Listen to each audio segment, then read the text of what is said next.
especially for meals and stores, the gas transportation of our arrival, the hotel accommodation, the district response. Legacy charter aircraft offer all kinds of flying service for the commercial fleet and much more. All aircraft are non-issued,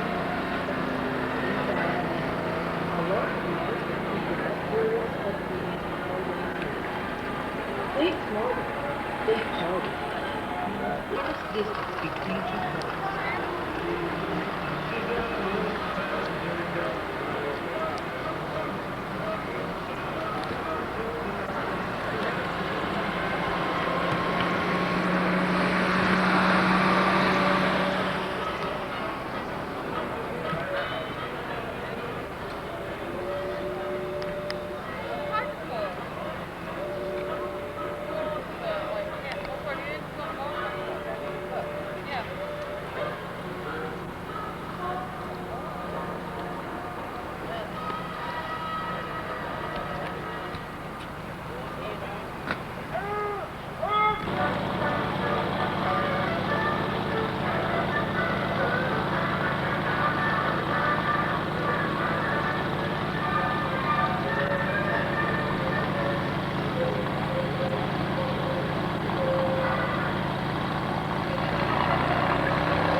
national anthem. Chuck Yeager on the takeoff roll.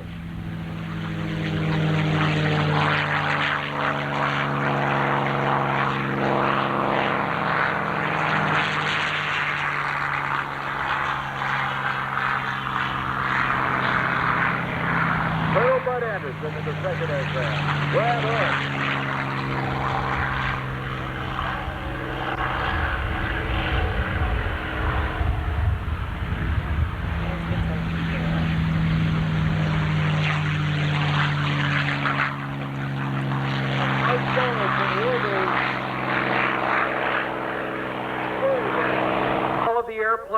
in a straight line. Right or left? Right or left. Right. So a left echelon would be like with your left hand, a right echelon would be with your right hand. And the 4 aces, ladies and gentlemen, off the north end of runway 18 here at Clark County Airport. And it looks to me like it is in figure 4. That would be my first guess. Ladies and gentlemen, the aces coming by: Chuck Yeager, Bud Anderson, Brad Hood, Mike George. A salute to some real heroes out here from World War II as they jump by the figure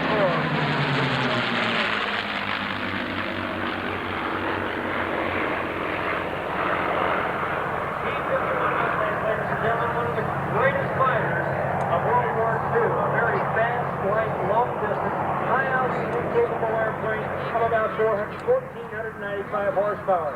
Rolls-Royce Merlin engines in the front of that airplane, probably to the south of where the narrator stand is right now.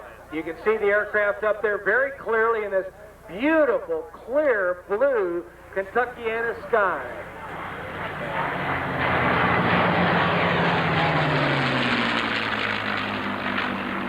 And this is the brake pad. B-51 Mustangs, ladies and gentlemen. General Yeager, General Chuck Yeager is in the first aircraft. Glamorous Glen. Colonel Anderson and Old Crow is in the second airplane. Brad Hood from right here at the Aviation Heritage Air Show Vintage Fighter Museum is in Hurry Home Honey. And Mike George is in Worryburg. Don't fly into the sun. I believe with Brad it's probably Pete Peterson. 2 of the ace out. That worked. That was a dry run with the Golden Knights. They got to recover the 51s and get them shut down out here in front of us before we send the jumper out in free fall. Now we'll see the aircraft turning back to the northeast here in just a minute. He's almost up in the sun where you can't hardly see him right now. But as soon as we get the airplanes on the ground, get these propellers shut down, the airplane will continue back to the north again, and then we'll turn back to the south, and then we'll see your United States Army Golden Knights parachute team start the show here at Aviation Heritage Air Show 1995. 2 of the P-51s on the ground, third one on the runway right now. And the 4th aircraft gear down and locked and coming over the end of the numbers there at runway 18. Hurry Home Honey right in front of us right now. This was the aircraft flown by Pete Peterson. It's in the colors, his original colors, and being flown by Brad Hood with Pete Peterson in the back seat. Kind of don't trust people. You guys just get on what they used to do. High above, 12,500 feet. The United States Army Golden Knights parachute aircraft with the entire team on board. The announcer will come out first. We'll bring the flag down.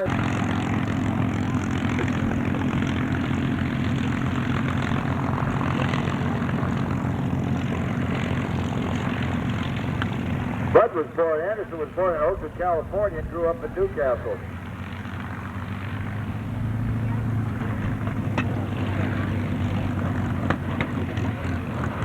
The 357th Group went to England November 1943 and became the first 8th Air Force unit to be equipped with a P-51.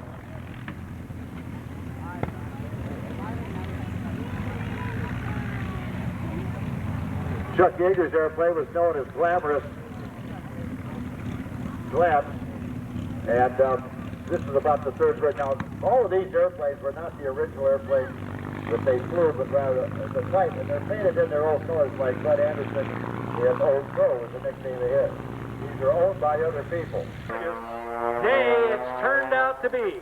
Yesterday, today, and tomorrow, what you see is what you get from a weather standpoint. What a beautiful, beautiful weekend. On the knife edge, ladies and gentlemen. Here he is in the pit special, Clancy Speal, as he goes along towards the end of the show. Participating in the show here momentarily. And I had the opportunity, Ken and Bill, to ride in Fuddy Duddy from the National War Museum up in Tennessee, New York. I got a chance to ride. They said, okay, we're going to sit you right at the back of the bomb bay area, back behind the waist gun.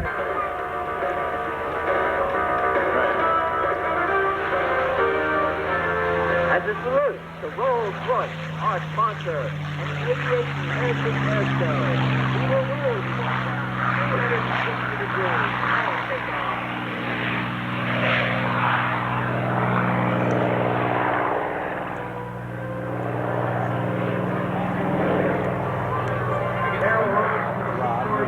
Harold Rose, the C-47.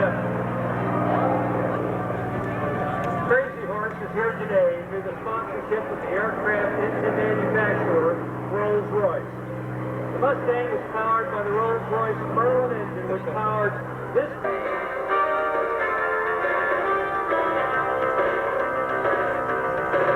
Listen now, as there's but only one fighter ever designed that sounds like this. To the vertical, we will roll 160 degrees. Close the aircraft, to the front of the very pass. A 4-point roll. This maneuver will demonstrate the rolling capabilities of the Mustang and give you a better look at this magnificent aircraft. Now lining up with the air show center line, we will demonstrate the 4-point hesitation roll. Nose coming up. 1, 2 to the inverted. 3, and 4 to the upright. Pulling up now, we will execute a 1/2 inverted Cuban 8 to reposition for his next maneuver, the 8-point roll. Precision roll control was a definite advantage during air combat and could make the difference between a kill or being killed. Once again, off to your left to demonstrate the crisp rolling capabilities of the Mustang. We will perform the 8-point roll.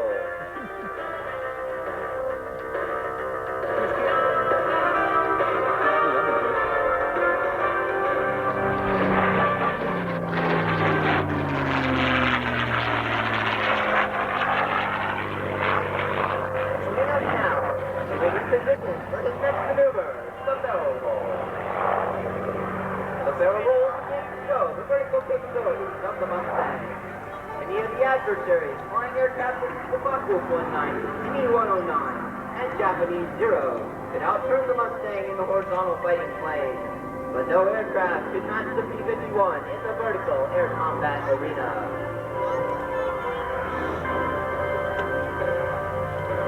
Let's watch now as he pulls the nose up for the barrel roll.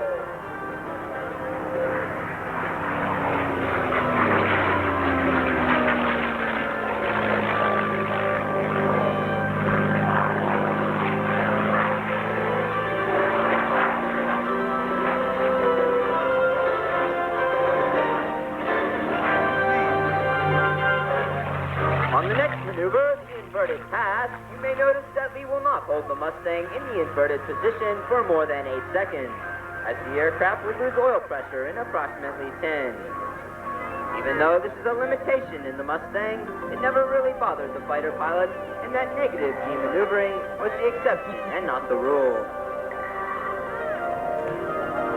You need it.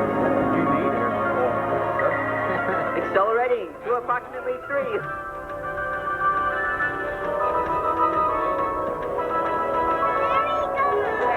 Nose coming up.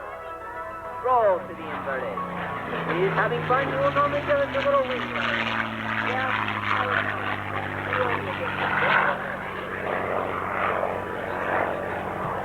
On his altitude now, he will position for his next maneuver, the loop. He'll be able to stand upon another outstanding.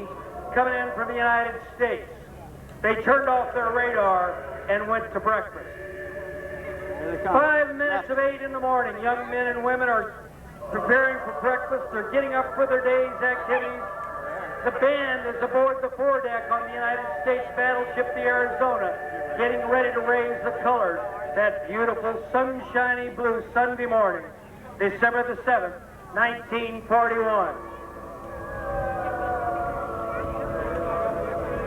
Admiral Kimmel, General Short, both preparing for their Sunday morning activities. A young serviceman with a .45 caliber pistol guarding the B-40 Warhawks that were aboard the field at Hiccup. That's the only protection he had. At about that time, they heard noises from the north. Very quickly, battle sounds began. The young serviceman looked up, thought it was a practice invasion by American forces. They saw the red rising sun on the side of the Mitsubishi A610, the Nakajima B-5 and the IAC-385 bombers. Ladies and gentlemen, indeed, 235 aircraft of the Imperial Japanese Navy and one from the Akagi, the Saga, the Hiryu, the Soryu, the Shokaku, and the Suikaku, 250 miles northwest of our island base at Pearl Harbor. The time, 7:55 in the morning. The date, December the 7th, 1941. And you are there.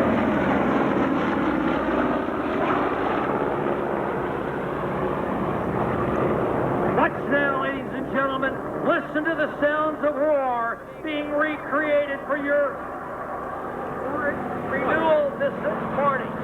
Watch high above it, the IRC-385 bomber.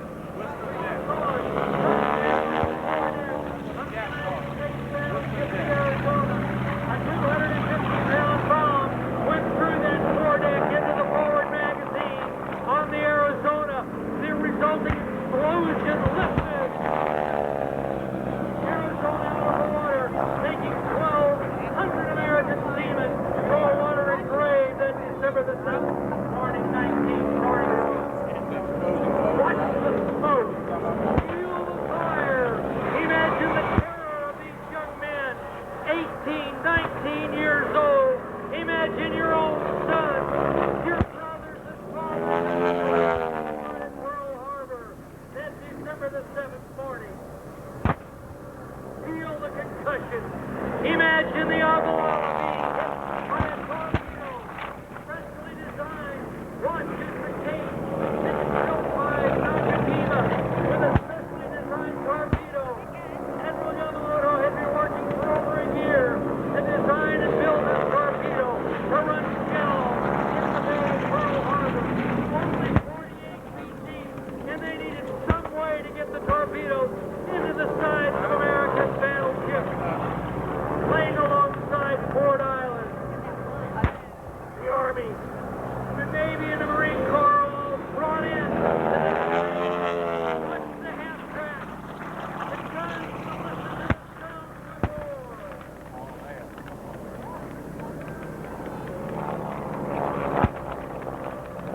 Imagine these young men trying desperately to get guns and ammunition out of lockers that were locked up.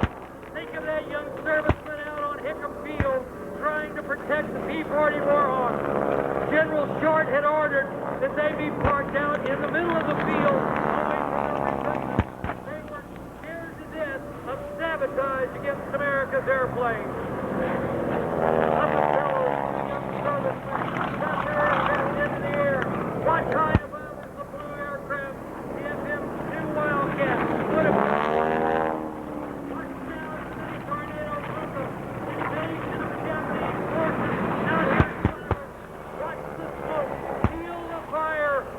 the terror of that morning.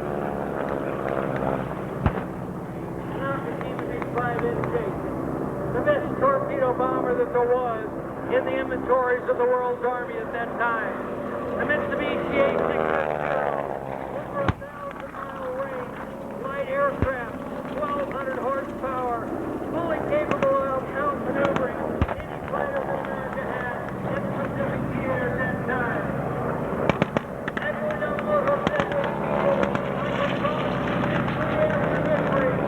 Once Americans jumped organized after this, fear that we had done nothing more than awaken a sleeping giant.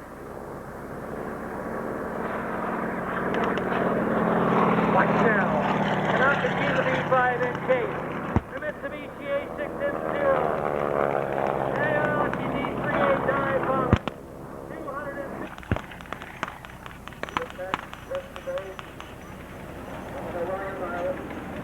Of course, severe attack. The American naval and military forces.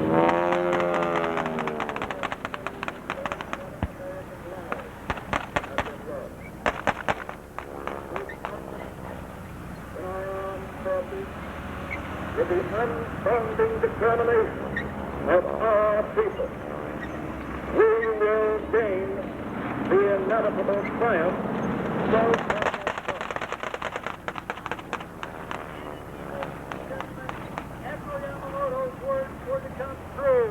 Because, as he said, I fear we have done nothing more than to awaken a sleeping giant. And that's exactly what happened. Because while America did not want to become involved in a war that it was not part of, Tora. And as our Corsairs come in, they had a kill ratio of 3 to 1.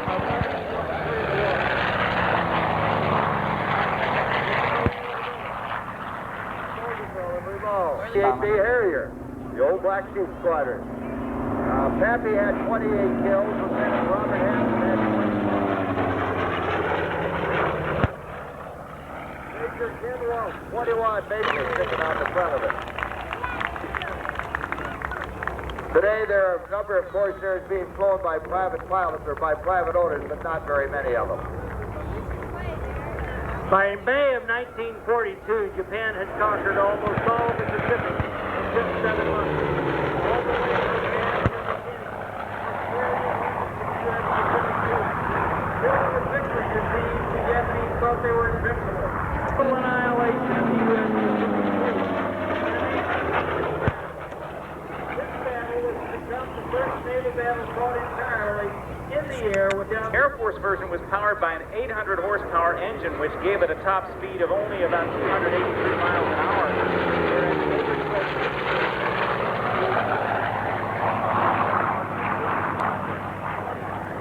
Insurgency warfare in Vietnam.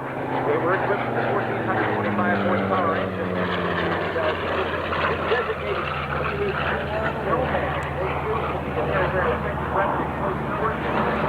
Here they come. Those big round engines and the inverted gull wings make them so distinctive.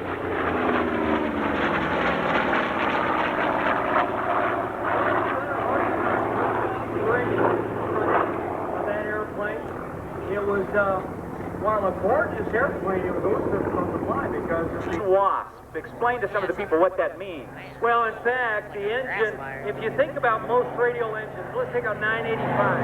That's 985. So you've got 9 cylinders in a circle. When you talk about a T6 trainer. But North Americans said, hey, we don't want anybody else's airplane, we'll build our own. And in 120, they said, we'll have one ready for you in 120 days. Well, there were power plant problems, so they didn't have it ready until 122 days. But the B-51 Mustang is what resulted from that contract between the British Purchasing Commission and North American Aviation. And the first two is General Chuck Yeager, Bud Anderson, Brad Oak.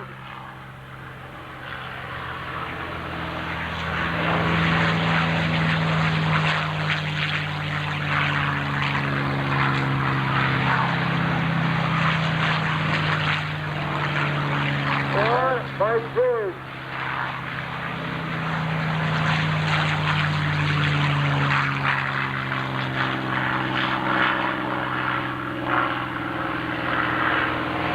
And as our T6 SMJ drivers goodbye or wave at them, representing the training command, it's free in early World War II.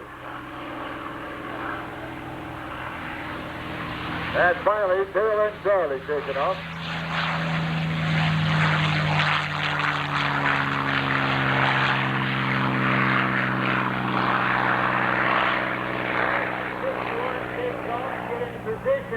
Let's go back to the training command for just a second. He's going to come down the line here. I mean, the airplane would continue flying, but would use up the battery. Right.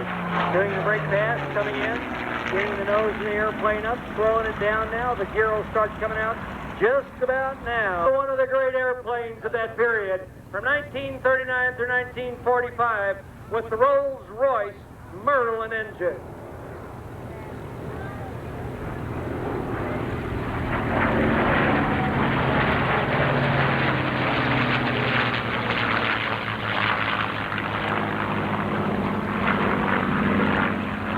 B-51 Mustang, 1,495 horsepower. The engine was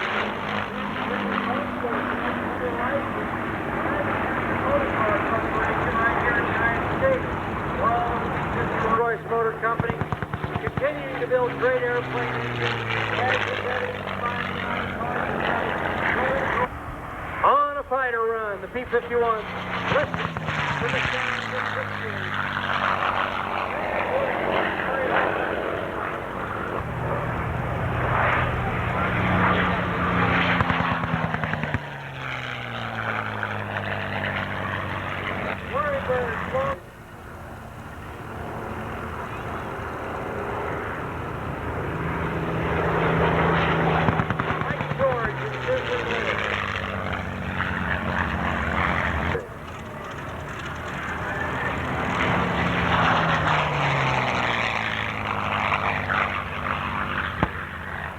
Aircraft was on the drawing board.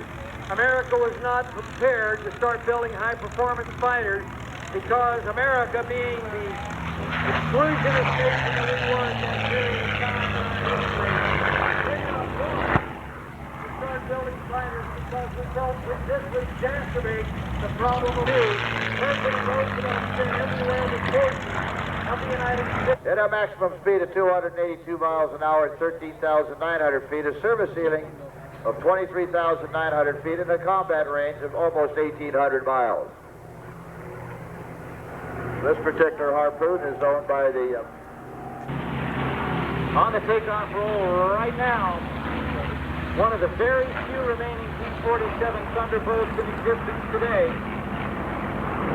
Currently involved into the P-47 are a couple of Russians, Seversky. The P-35 Seversky, there were only 1,700, I think, of those airplanes. The P-35, maybe as few as 500. If then...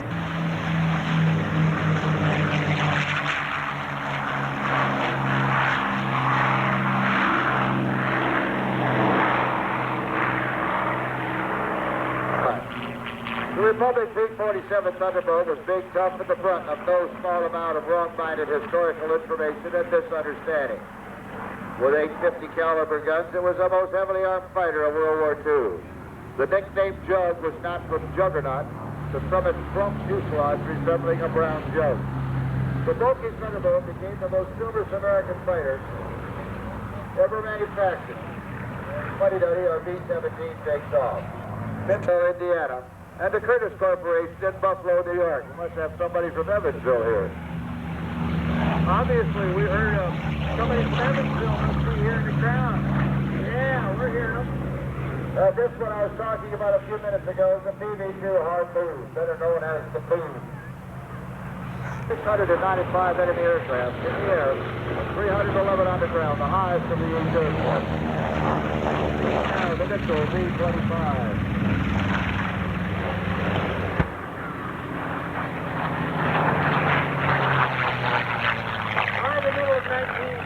American Allied forces dominated the skies of Europe while the 12th and 15 Air Forces control the Mediterranean and Italy. Fighters like the P-51 Mustang, the P-47 Thunderbolt, and the P-38 Lightning attacked everywhere.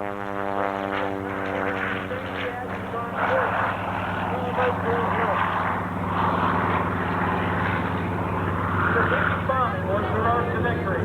Single greatest military operation in the history of warfare. The Normandy invasion, Operation Overlord. On June the 6th, 1944, 1 million men were landed after a beachhead was established under the cover of some 10,000 planes and 28 battleships and cruisers. The logistics of Operation Overlord stagger the imagination. Supplying each of 37 divisions with at least 600 tons of ore materials daily. Ironically, the entire operation hinged on the accuracy of Roman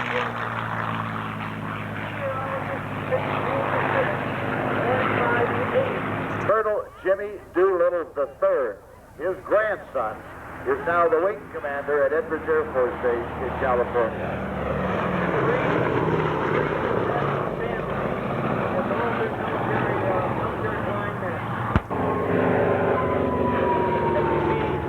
Harpoon bomber now making its pass doing a wing waggle and salute to us here at Aviation Heritage. Here we go, P-47. Just coming over center, our air boss, Claire Potter, was flying the P-47 at long mechanical speed and was barely able, while the plane was descending, to stick himself out of the coach and barely got a chute before he hit the ground.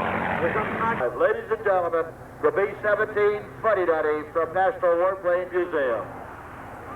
In 1943, President Roosevelt said America is the truly the arsenal of democracy.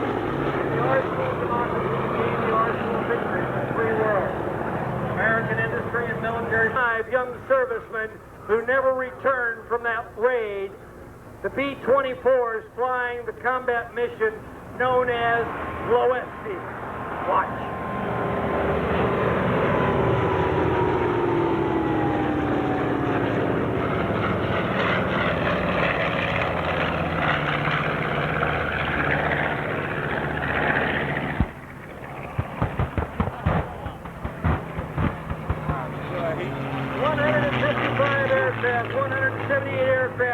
In the B-24s volunteered for the mission. What you see is a reenactment of the black smoke that would have come up from the base at Loesti. Think about the B-24.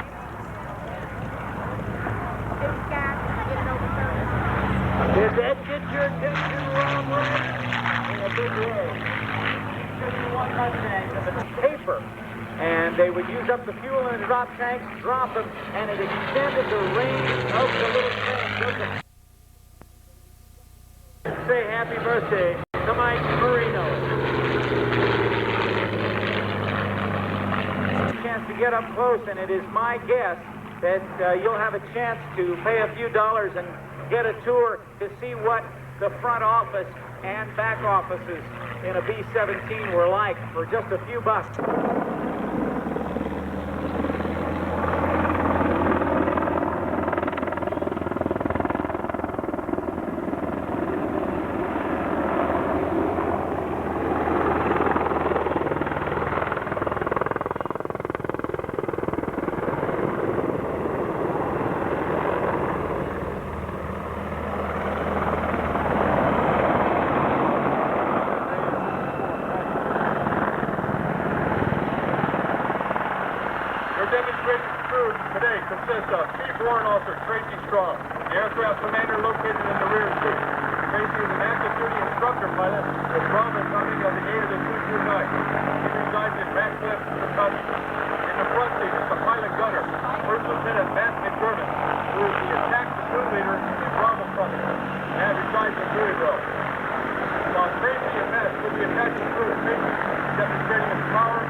The Apache was made famous during Operation Desert Shield and Desert Storm. The H-64 was the first aircraft to deploy Desert Shield. On the night of 17 January 1991, 1991, 8 Apaches flew deep into Iraq to fire the first shots of Desert Storm, engaging and destroying Iraqi early warning radar sites, which opened up a radar-free corridor for hundreds of coalition aircraft to fly north on the first day of the air war. On the 25th and 26th of February during the war, the A-64s were the only aircraft flying combat missions, while all other coalition aircraft were grounded due to bad weather. The Apache was responsible for destroying 4 enemy armored vehicles during the Iraqi war, and all other weapon systems, both the Army and Air Force combined. The Apache established such a clear reputation as destroying tanks both day and night, that for the first time in the history of warfare, a force of over 500 enemy soldiers surrendered 3 A-64s on the floor with no ground support. 200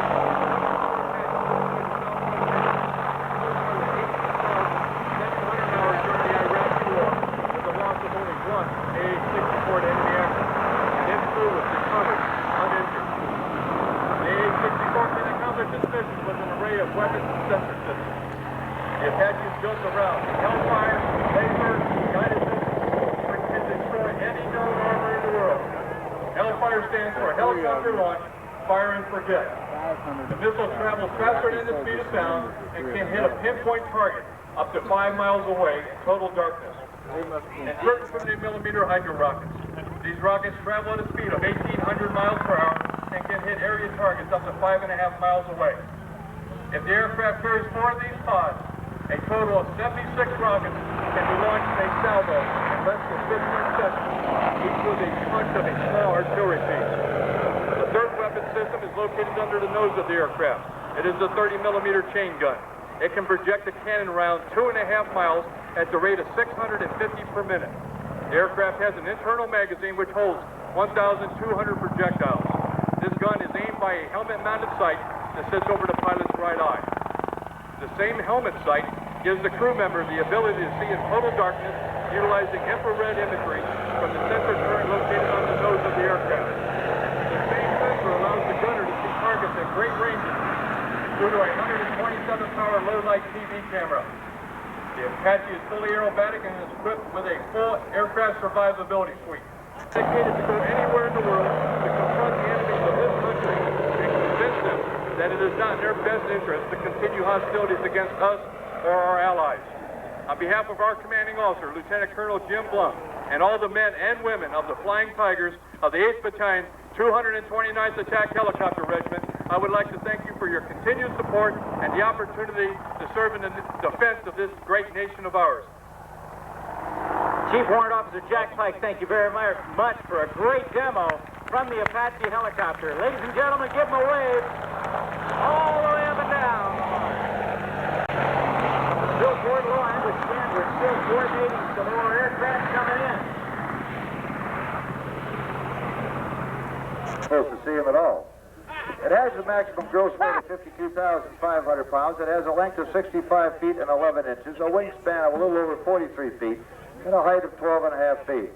Its range is unlimited with air refueling. It carries a crew of 1.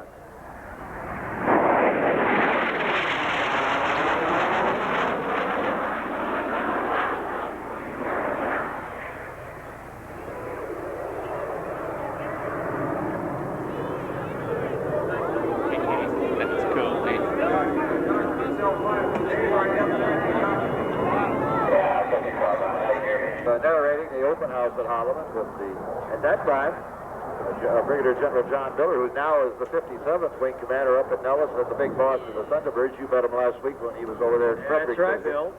And they had 4 stealth fighters come from 4 different directions, like they were simulating a night attack, coming in on the target. Then they flew by in echelon formation. Now, the joke out there that was that day, they were flying so tight they had to have curve feelers so they couldn't see each other, so they had curve feelers so they wouldn't hit each other. You know, Bill, as we watched the evolution of military aircraft, we started out the program in 1939, and of course... Ladies and gentlemen, from the 74th Fighters wing out of Pope Air Force Base at Fayetteville, North Carolina. The F-16 Fighting Falcon. One pass. Get a quick look. One pass. This is it.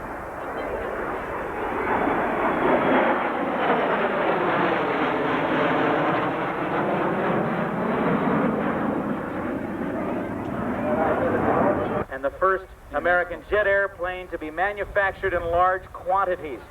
The variant of the F-80 Shooting Star was the airplane that you see on the takeoff roll now before you, looking very, very much like the F-80. It is the Lockheed T-33, piloted by Dr. Ralph Brunko.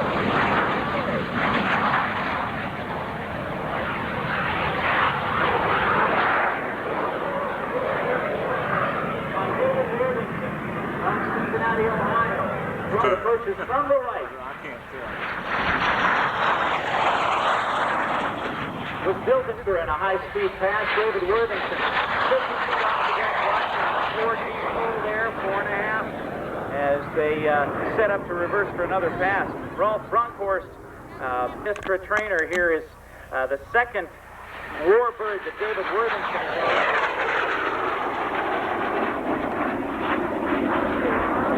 113 gallons total usable in the airplane with the tip tanks. So that's about 4,500 pounds of fuel.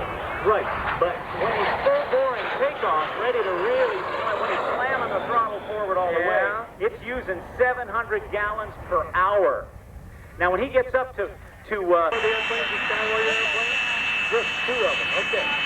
T-34s, the wingtips, the number 1 and 3 position, or 2 and 3 position. T-34 is built by the Beechcraft Corporation out in Wichita, Kansas. This became an advanced trainer early in the 1950s and was used by both the Air Force and the Navy at their training. The David Nicholas Organ Donor Awareness Foundation on the takeoff roll, the F-86 Silverjet.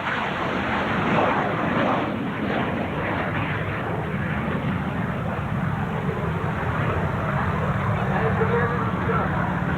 To get a chance, to get into position for his aerobatic demonstration.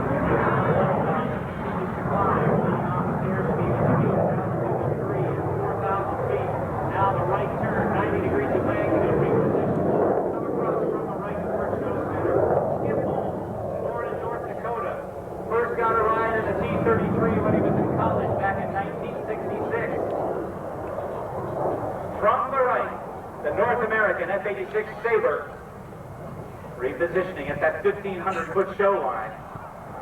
Get your cameras ready, folks. This is one of those rare birds. And I've been informed, Rob, that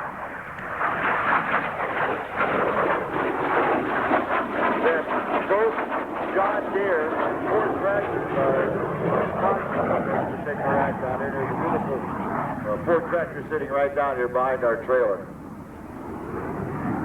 With a 4-point hesitation roll, now almost up into the vertical. Skip will reposition. Skip, as I said, got his first ride in a T-33 back in college in 1986. And the Air Force pilot who was flying him in the T-33, they started to land at Grand Forks, North Dakota. They got ice on the runway. They started to slide. The Air Force pilot panicked. Skip said, heck, I want to see it go off the edge.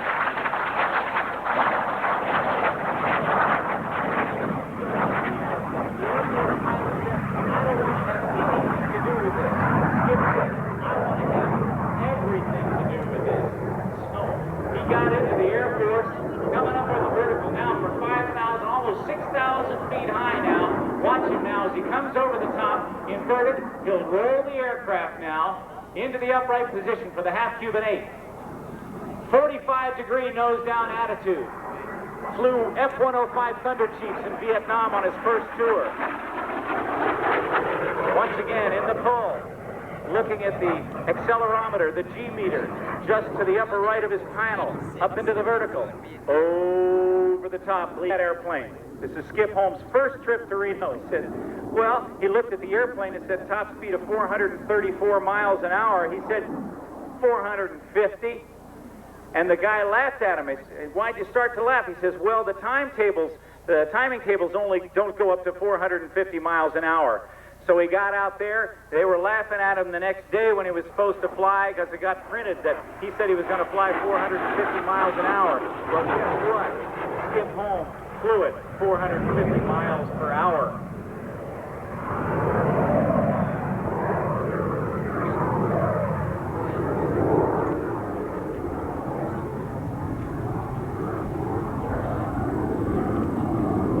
He's been flying out there for about 10 years and continues to fly at Reno and works as a test pilot, doing a lot of work in Russia these days. Here comes Skip home. Nose comes up. There's one. 2 aileron rolls. There's 3, and right across the top. When Skip was flying F-105s over in Vietnam, he also went into China occasionally, and his dad was a farmer. And he used to fly routinely over this one particular farmer's home in China. This little hutch this farmer lived in. He used to buzz it a lot. Here comes the low-speed pass. Watch the smoke come from this F-86 as he approaches 400. 400 knots. Straight level, If he makes that reversal, we have an announcement here. For all you people that are parked in the industrial lot over there and watch across the bridge, there's a little bit of a delay back there, so if you're in that lot, especially if you're in that lot, stick around and enjoy the rest of the show. We got more coming up. You're just going to be sitting in that lot waiting anyway. They have a little delay over there, so just slow it down if you're in that parking lot. 20th, 1948. And on September 5th, there's a good view of the aircraft. Looking right down in the cockpit on the beautiful red helmet worn by Skip Holmes. This F-86 in 1948 on September 15th set a new world speed record of 670.9 miles per hour. It was originally designed as a high-altitude day fighter. It was subsequently redesigned into an all-weather interceptor, the D model, and a fighter bomber, the F-86H. It has a wingspan of 37 feet.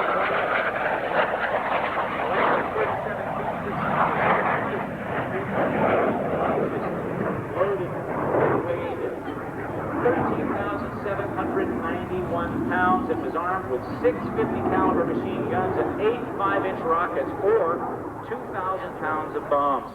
It was powered, and this one as well, powered by a General Electric J-47 of 5,200 pounds of thrust, and cost new only $178,000. With a maximum speed of 685 miles per hour, it cruised at 540 miles per hour. At heights, altitudes up to 49,000 feet with a range of 1,200 miles. I have a t-shirt.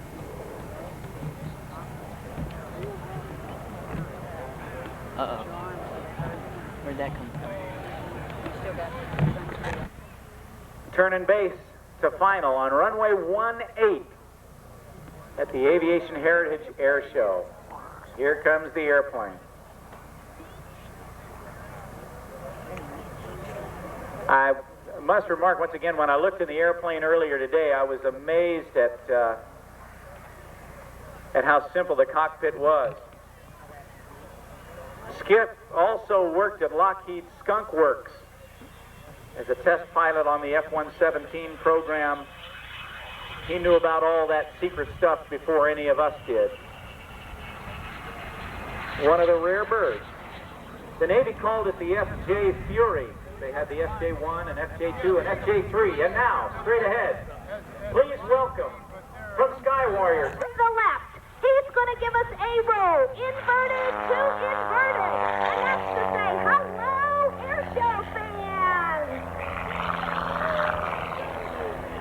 I'll tell you what, Clancy loves to get right down where you get a good look, and he loves to make noise with this airplane.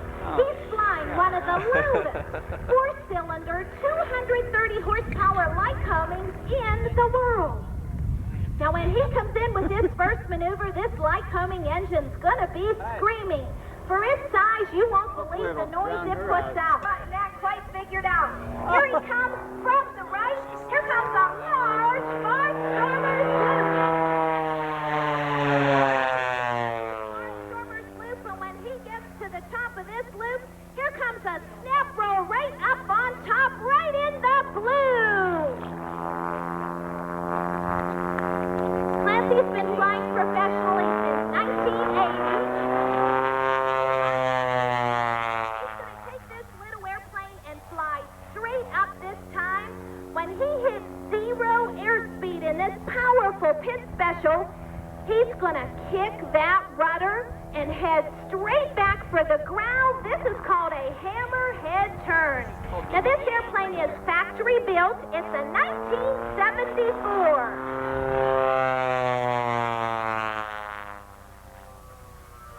All right, kids, you're going to recognize this maneuver. It's called a Cuban 8. What it really is a large figure 8 that Clancy's going to lay on its side. He's going to come down at a 45-degree angle, roll to the upright position, and here comes the other side of the figure 8 for us today.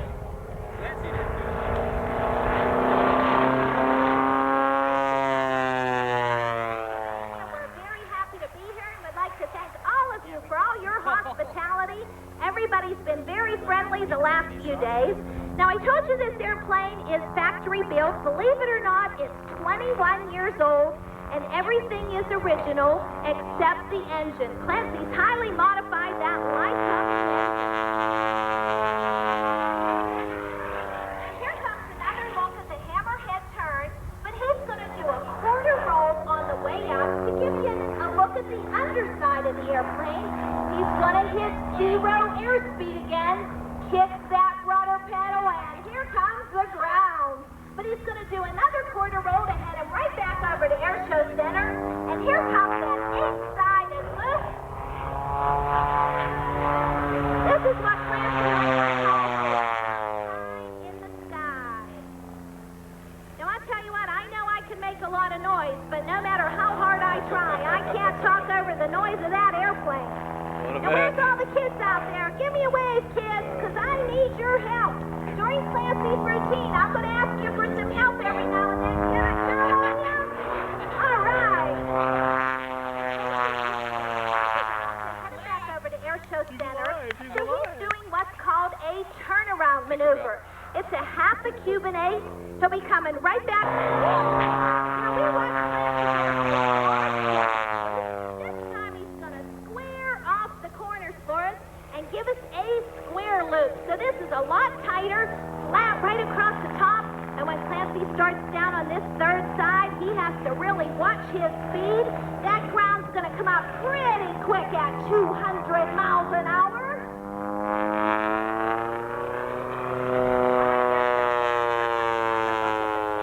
Hammerhead turn. But get ready because Clancy has a surprise for us on the way down. He's going to hit 0. He's going to kick that rudder pedal and get ready. Hang on to your seats. Here comes a quick snap roll on the way down. And Clancy calls that maneuver as the world turns. What a way to look at the Now, this maneuver is one of the hardest for Clancy to perform. He's making a 360-degree circle with 4 alternating rolls, one to the inside, one to the out. He's either being pushed out of that seat hanging on the straps or being pushed down into that seat. He's watching his altitude, watching his speed, keeping that tight circle, and he did it just great. What do you think, everybody? Now here comes a World War I evasive maneuver. When your enemy was on your tail, you went up over the top of this loop, flipped to the upright position, and you lost him. This is called an Immelman turn. Saved many a pilot in its day. Now, if you notice, Clancy is gaining some altitude. That's because this next maneuver has killed many pilots. Clancy's about to perform the death-defying outside sewer loop. The G-forces are tremendous. He's going to be be pushed out of that seat, hanging on those straps. And I'll tell you what, I feel a lot better when he gets to the top of this loop. All right, ladies and gentlemen, what do you think? No, he's really not crazy. That's what I'm hearing up here. Now, lengths of that airplane with a tail slide. Now, I want to know, can you imagine that feeling, sliding backwards in the air in a perfectly good airplane? No way. That's what I tell Clance. I'll stay ground crew, you stay in the air. Shooter. Now, if you notice, he's gaining some more altitude. But this time, he's going to convert this altitude to speed. When he comes in this time, this light-humming engine is going to be screaming. Now, we watched 4 and 8 point rolls across the field. This time, he's going to try it going straight up. Listen to the sound of this light-humming engine. Here we go. Come on, kids, help me out. Let's go. 1, 2, 3, 4. Perfect. All right, air show fans. What I want to know is, it's a beautiful air show day. We have a great crowd out here. Beautiful world. Clancy's feeling good. Can't you tell? I think he's going to try and double what he just did. But he needs some cheering on, and he needs to know we want to see it. So do you think he can make it great? Let me hear yeah! No! Come on, guys. One more time. Yeah! All right, let's see what happens. Help me count.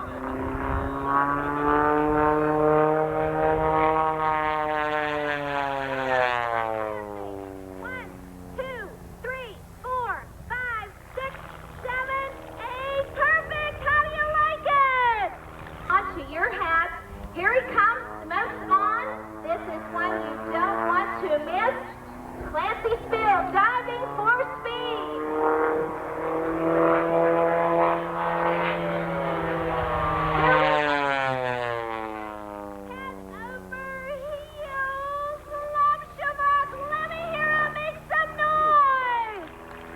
Let me tell you, I sure wish I had my mother-in-law strapped in there by now.